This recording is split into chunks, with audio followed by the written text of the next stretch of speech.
সেই ধৈর্যটার সামনে নিয়ে আল্লাহ আমাদেরকে তিনটা বছর ফাঁসির ওই কন্ডেম সেলের ভেতরে ওই জালেমরা রেখেছিল।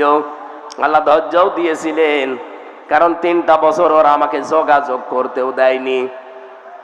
বাইরে কারা আছে কারা মরে গেছে আমি তাও জানতাম না, কারণ আমার মামলা দিয়েছে একটা ঠনকো মামলা, অথচ রাখতো আমারে মার্ডার মামলার আসামি যেখানে থাকে ওই কন্ডেম সেলের ভেতরে। খাওয়া দাওয়া ঠিক মতো দিত না, কষ্ট এত বেশি দিয়েছে, এমনিতেই মানুষ যোগাযোগ বিচ্ছিন্ন হয়ে গেলে লোকটা পাগল হয়ে যায়। আপনারা আয়না ঘর থেকে যারা বের হয়ে আসে বাস্তবে চেহারার দিকে তাকবেন, লোকটা কিন্তু এলোমেলো করে তাকায়। আমি বহু মানুষকে মাটির নিচে বেয়েছিলাম যারা নিজের নাম পর্যন্ত জানে না। ও যে কয় বছর আছে ও নিজেও জানে না, এটা কোন বছর কোন মাস কি বার আজকে কয়টা বাজে, এমনকি ওর নাম কি ও তাও জানে না। বছরের পর বছর একটা মানুষ এভাবে পড়ে আছে কবরের মতো জায়গায়। কবর যেরকম ঠিক ওই রকম জায়গায়, এরপরও কবরে তো আর শিকল দিয়ে বাঁধা থাকে না, কিন্তু আয়না ঘরে আমি দেখেছি শিকল দিয়ে পা বেঁধে দিতে। এ কঠিন অবস্থায় মাঝে মাঝে কারারক্ষীদেরকে যারা যেত বলতাম, ভাই কোরআন শরীফ এনে দেন। ওনারা বলতো, আপনাকে আমরা বঙ্গবন্ধুর জীবনী এনে দেই। বঙ্গবন্ধুর জীবনী পড়ে আমি করবো কি? এরপর ওরা দিত বঙ্গবন্ধুর আত্মজীবনী, বঙ্গবন্ধুর ছেলেবেলা, বঙ্গবন্ধুর চীন সফর। বাধ্য হয়ে শেষ পর্যন্ত একদিন বলেই ফেলেছিলাম যে ভাই আপনার কাজ পান না, বই নিয়ে আসতে বলি, তাফসিরের বই, কোরআনের বই, আর আপনি নিয়ে আসেন আল্লাহর ওলির জীবনী। আপনার যদি সাহস থাকে তা আপনি, আমি জেল থেকে বলছি অথবা আমি মেজর ডালিম বলছি আমার ফাঁসি চাই, এই বইগুলো একটু আইনে দেন। বলছে ওইসব বই পড়তে নেই। মাঝে মাঝে আমি খবর পাঠাতাম কারারক্ষীদেরকে দিয়ে। মাজলুম জননেতা, বাংলাদেশ জামাত ইসলামের কেন্দ্রীয় ভারপ্রাপ্ত সেক্রেটারি জেনারেল ছিলেন জনাব এটিএম আজহারুল ইসলাম, উনি আমার পাশের বিল্ডিং এ ছিলেন। ওনারে বলতাম, ওনার কাছে যে বলবেন আমির হামজা বই চেয়েছে তাহলে আপনাকে বই দেবে। উনি মাঝে মাঝে অনেকগুলো বই আমাকে পাঠাতেন। বিশেষ করে কারাগারে রাত দিন জাইনাবাল গাজালির লেখা, এটা আমি প্রায় 7 বার পড়েছি এই 3 বছরে। এটা পড়লেই জানো আমার জীবনের কষ্টগুলো এমনি অম্লান হয়ে যেত। যে তারা একজন মহিলা কি করেছে তারা ইসলামের জন্য, আর আমি একজন পুরুষ মানুষ।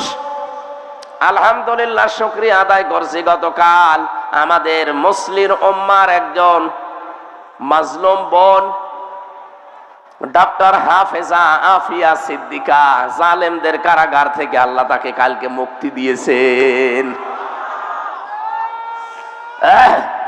আলহামদুলিল্লাহ। ভাই এই কথা বলেন, আমরা চাচ্ছি মাজলুম মানুষগুলো এই বাংলাদেশেও জেল থেকে একে একে অনেকে বের হয়ে যাচ্ছে। বিশেষ করে আমি যাদের সাথে পরিচিত ছিলাম এই মানুষগুলোকে দেখলাম কিছুদিনের ভেতরে সরকার বের করে দিয়েছে মুক্ত জীবনে। জনাব লুৎফুজ্জামান বাবর একজন, গিয়াসউদ্দিন মামুন ভাই একজন, এরপরে মাওলানা জসিমউদ্দিন রহমানী একজন। সব মাজলুম। আমরা চাই এখান থেকে দাবি তুলতে, এই বাংলাদেশে এই মাজলুম জননেতা জনাব এটিএম আজহারুল ইসলামকেও মুক্তি দেওয়া হোক। এই কারা চান দেখি? লিল্লাহে তাকবীর।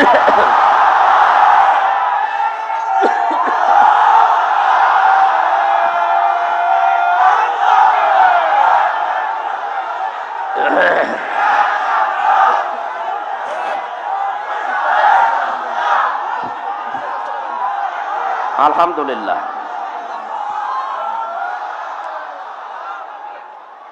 এই কথা বোঝা লাগবে, এ মুক্তি আমি এমনিতে চাইনি।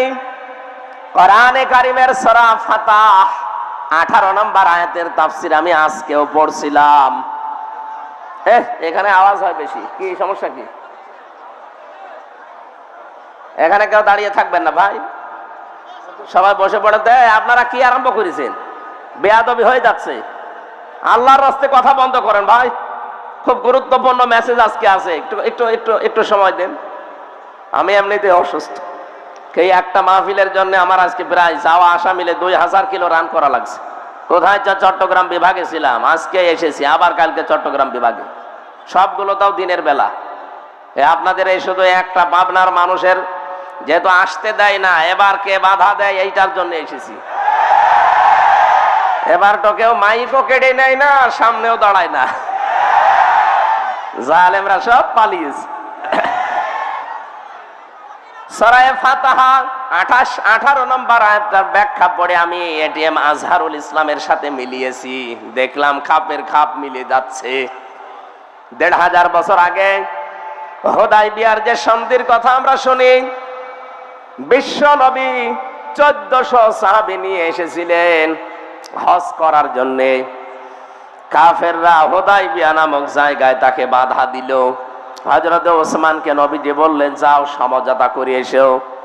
হযরত ওসমান বিন আফফান রাদিয়াল্লাহু তাআলা আনহু গিয়েছে। তারা ওসমানকে আটক করার পরে এই ঘোষণা দিয়েছে, কুতিলা ওসমান ইবনে আফফান রাদিয়াল্লাহু তাআলা আনহু।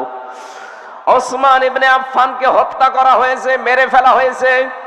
নবীজি কথাটা শুনলেন, সঙ্গে সঙ্গে সাহাবীদেরকে ডাক দিয়ে বললেন, তাবুর সামনে হাজির হয়ে যাও। এহরামের যে কাপড় পরা আছে খুলে ফেলো, সাধারণ কাপড় পরিধান করো। অনেকে রোজা রেখেছে, রোজা সব ভেঙে ফেলো, এখন আবার নতুন করে শরীরে শক্তি সঞ্চয় করো। এই যে বাবলা গাছের নিচে আমি হাতটা ফেলে দিলাম, আমার হাতের উপরে তোমরা হাত নিয়ে শপথ বাক্য পাঠ করো। রব্বুল আলামিন বলেন, লাকাদ রাদিয়াল্লাহু আনিল মুমিনিনা ইয ইউবাইউনাকা তাহতাশ শাজারাতি ফাআলিমা মা ফি কুলুবিহিম ফানজালাস সাকিনাতা আলাইহিম ওয়া আসাবাহুম ফাতহান করিবা।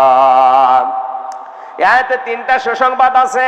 সামনে যেটা আমাদের আসতেছে, আমি দেখতে পাচ্ছি কোরআনের আয়াতের দিকে তাকিয়ে। আল্লাহ আয়াত শুরুই করলেন লাকাদ দিয়ে। আল্লাহ পাক বলেন, অবশ্যই আমি আল্লাহ রাদিয়াল্লাহু, আমি রাজি হয়ে গেছি। আমি রাজি হব না, হয়ে গেছি। অবশ্যই আমি আল্লাহ রাজি হয়ে গেছি। আনিল মুমিনিনা, এই মুমিনদের উপরে, তাহতাশ শাজারাতি, এই গাছের নিচে, ইয ইউবাইউনাকা, যারা আপনার হাতের উপরে হাত দিয়ে বায়াত নিচ্ছে, শপথ পাঠ করছে, এই সবার উপরে আমি আল্লাহ রাজি হয়ে গেছি। তাফসিরে ফি জিলালিল কোরআন সাইয়্যিদ কুতুব রাহমাতুল্লাহ আলাইহি লিখেছেন, সঙ্গে সঙ্গে নবী নিজের বাম হাতটা সবার উপরে তুলে ধরলেন।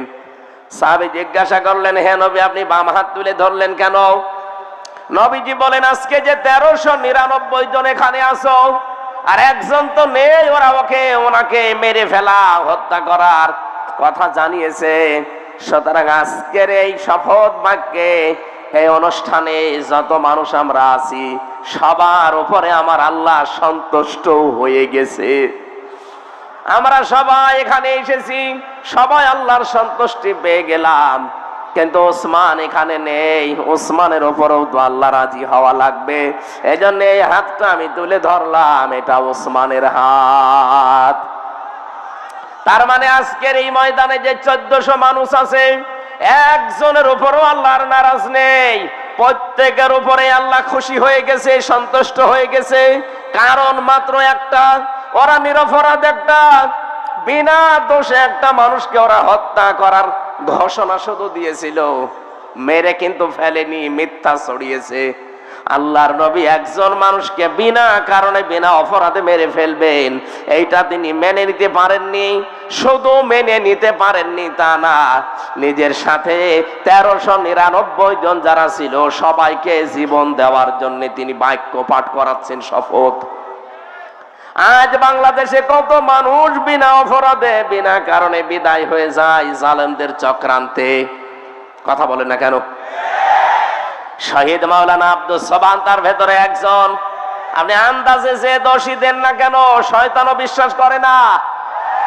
শহীদ আল্লামা দেলাওয়ার হোসাইন সাইদি, শহীদ মাওলানা মতিয়ার রহমান নিজামী রহমতুল্লাহ আলাইহি, যতগুলো শহীদ হয়েছে আপনি তাদের পেছনের জীবন খোঁজ খবর নিয়ে দেখবেন যে দোষে তারা দোষ দিয়েছে, একটা দোষও তাদের জীবনে ছিল না।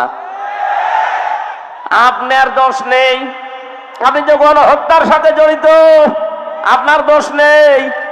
2006 সালের 28শে অক্টোবর জসিম ভাইকে আপনি পিটিয়ে মারার পরে তার লাশের উপর ড্যান্স দিয়েছেন। পৃথিবী ভুলে যায়নি। আমি সিরাজগঞ্জ থেকে একবার আসছিলাম, তখন বাসে আসতাম, 7 সাল, তখন ছোটখাটো ওয়াজগুলো আমাকে নিয়ে মানুষ করাতো। তখন আর গাড়ি নিয়ে যাওয়া দূরের কথা, বাসে গেলেও টাকা দিত না। 300 টাকা দিয়েছে কুষ্টিয়া থেকে সেই সিরাজগঞ্জেও যাওয়া আসা ভাড়াই লেগে যায় 220 টাকা। ওই সময় বাসে এসে শেষ করে এক ড্রাইভারের পেছনে বসে আছি, দেখলাম গাড়ি চলতে চলতে হঠাৎ বাম দিয়ে চালিয়ে দিল। ড্রাইভারকে বললাম আপনি এমন করলেন? হুজুর দেখেন না একটা মরা কুকুর পড়ে আছে, আমি ডবল করে ওর গার উপরে চাকা চালিয়ে দেব, আমার বিবেক নেই। আমি বললাম আরে ভাই, তো মরা কুকুর তো মরে গেছে, ওকে মারলে কি আর না মারলে কি? ড্রাইভার আমার দিকে তাকিয়ে বলছে হুজুর আপনি কি আসলেই হুজুর নাকি ভয় ধরেছেন? আপনি কেমন হুজুর? আপনি দেখেন যে একটা মরা কুকুর পড়ে আছে, আমি ডবল করে গাড়ি চালাবো, আমার বিবেক কি মরে গেছে? হ্যাঁ, এইটা শোনার জন্য আমি ছিলাম। আপনার নাম কি? বলছে সুব্রত। তার নাম শুনে বুঝলাম ওর ইমান নেই, কিন্তু বিবেক আছে। কথা বলে না কেন? ইমান নেই, কি আছে? বিবেকের তাড়নায় সে মরা জিনিস যদিও নিকৃষ্ট, তারপরে ডবল করে মারলো না, গাড়ি বাম দিয়ে চালালো, তারপরও ডাইরেক্ট দেয়নি, বিবেকে বাধা দিয়েছে। আর আপনি মানুষ, আপনি একজন হাজী সাহেবা, কিসের ইমান আপনার? আপনার ইমানও নেই, বিবেকও নেই। জীবিত মানুষের একটা লাঠি বৈঠা দিয়ে আপনি লগি বৈঠা দিয়ে পিটিয়ে মেরে ফেলার পরও যদি ছেড়ে দিতেন না, লাশের উপরে ড্যান্স দিলেন। আপনার বিবেক কিছুই নেই, বিবেকের উপরে কুকুরে পেশাব করেছে, বলেন নাউজুবিল্লাহ।